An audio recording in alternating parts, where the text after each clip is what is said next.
देखिए, पोलिंग ख़त्म होने के बाद मैं बाहर निकल रहा था वहाँ से, मैं बाइक पे था। तो भारतीय जनता पार्टी का जो ऑफिस है, जो चुनाव कार्यालय है, उसके जब सामने से निकलने के थोड़ा सा जाम लग गया, जिसकी वजह से थोड़ी सी बाइक की स्पीड स्लो हो गई। तो ऑफिस में से किसी ने डंडा फेंक के मारा, जो जो बाइक जो बंदा चला रहा था उसके सर में लगा। तो मैं बाइक से उतर गया कि मैंने कहा भाई क्यों कर रहे हो ये सब ये चीज़ें, तुम चुनाव तो ख़त्म हो गया, ऐसे करके मैं कुछ बोल रहा था। लेकिन उतनी देर में 30-40 लोग निकले उस ऑफिस में से और हमला कर दिया। उसके बाद मैं बाइक से गिर गया और उसके बाद थोड़ा सा साइड में गली है उसकी तरफ चला गया, लेकिन वो लोग मेरे पीछे पीछे आए और हमला करते रहे लगातार। फिर उसके बाद जो वहाँ के गली के लोग थे वो उन्होंने आया, उन्होंने थोड़ा सा उनको रोका कि भाई वो तो क्योंकि पहचानते थे गली के लोग, तो क्योंकि ये जितने भी लोग थे सब लोग बाहर से आए हुए थे, ये लोकल रेसिडेंट्स कोई नहीं था इनमें से। तो उसके बाद फिर लोगों ने रोका, तो फिर उसके बाद पुलिस कंप्लेंट हुई है और बाकी अभी तक पुलिस ने कोई कार्रवाई नहीं की। पुलिस लगातार ये कह रही जी हमारे पर दबाव है कि कार्रवाई ना की जाए।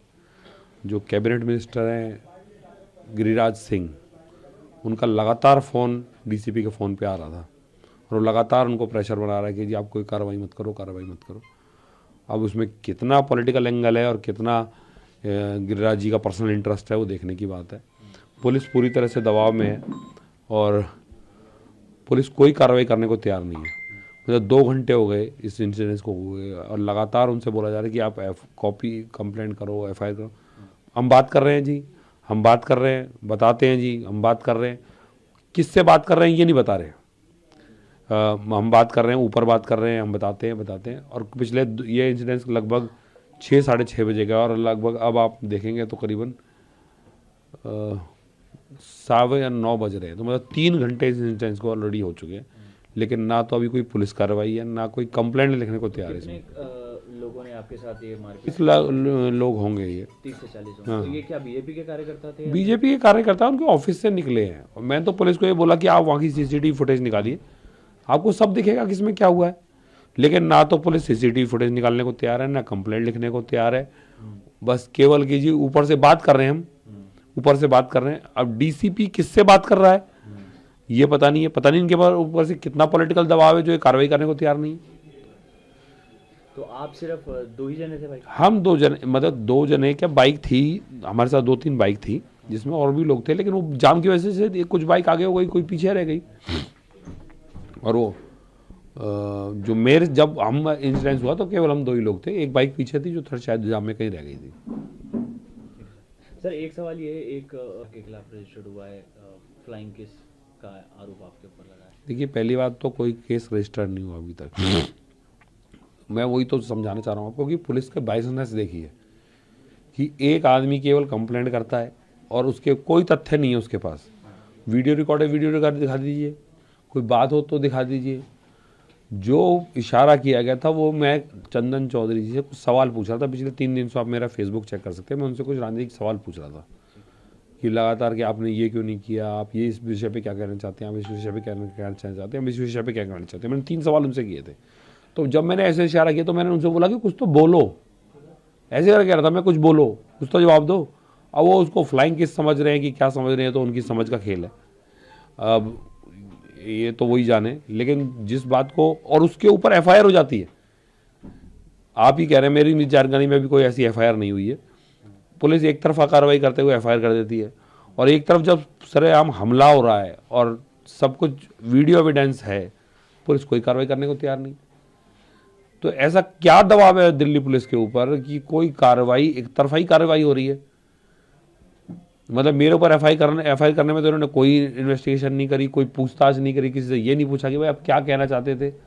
कोई वीडियो रिकॉर्ड नहीं है, जबकि मेरे पर जो हमला वो 50-100 लोगों ने देखा है, वीडियो रिकॉर्ड है उसके।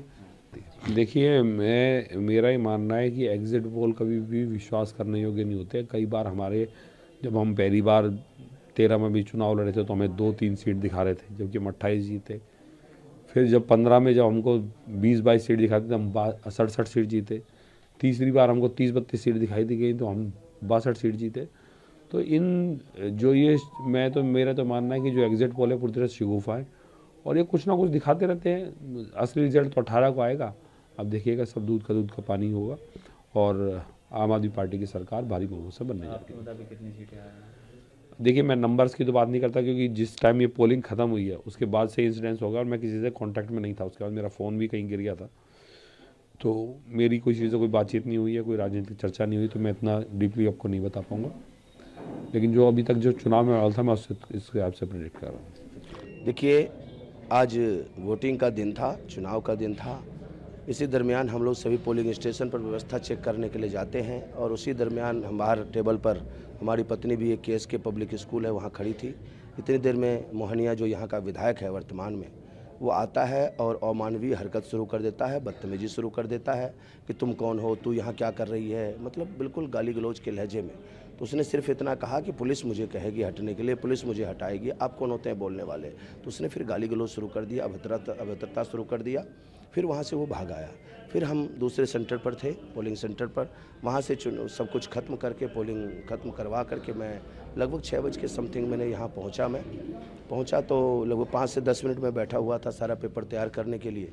इतनी देर में संघ के अधिकारी मेरे पास सर पर हाथ लगाए हुए आते हैं कि देखो जी, मोहनिया जी ने पथराव कर दिया अपने ऑफिस पर, इसको थोड़ा सा आप बाहर मत जाना, मैं संभाल रहा हूँ। देखिए, चोट लगने के बावजूद भी एक संघ का अधिकारी किस तरीके से परिस्थितियों को संभालता है, उनसे सीखना चाहिए।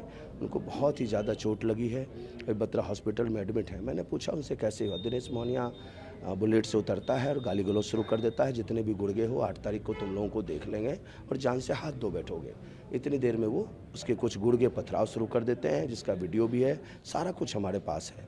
तो इस तरीके की अमानवीय हरकत कोई भी देश का विधायक नहीं कर सकता है, ये असामाजिक तत्व है। और ईश्वर की कृपा रही तो 8 तारीख को इनका पत्ता साफ होने वाला है, फिर पुलिस उचित कार्रवाई करेगी। दोनों घटनाओं में हमने पुलिस को संज्ञान में दे दिया है, एक में एप्लीकेशन दे दिया है, दूसरे की घटना जो है पुलिस मौजूदगी में अभी हो रही है जांच। जो भी उचित कार्रवाई होगी वो की जाएगी।